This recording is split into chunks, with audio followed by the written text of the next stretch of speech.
राहुल गांधी परदेशात जातात आणि भारताच्या लोकशाहीवर टीका करतात. त्यांना आता लोकांनी संधी दिली, आता देशातच थांबा, देशातला अभ्यास करा, लोकांचा अभ्यास करा. की आता मला वाटतं काँग्रेस पक्षाला आता जनतेने सल्ला दिलेला आहे, काँग्रेसचा आर्थिक सपोर्ट देणार काही दिवसात.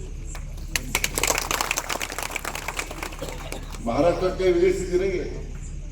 महाराष्ट्रामध्ये काँग्रेसचे उमेदवार घ्यायला कोणी तयार नाही.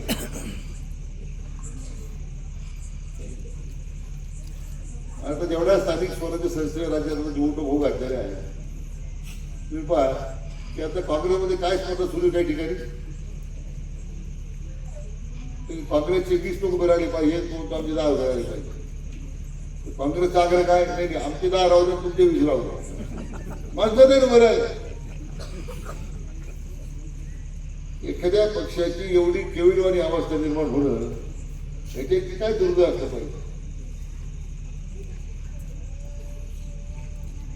आणि अधोगती काय झाली, कारण जनतेच्या भावनेशी, जनतेच्या विश्वासाची तुम्ही प्रतारणा केली, जनतेची विश्वासघात केला, त्याचा परिणाम आहे.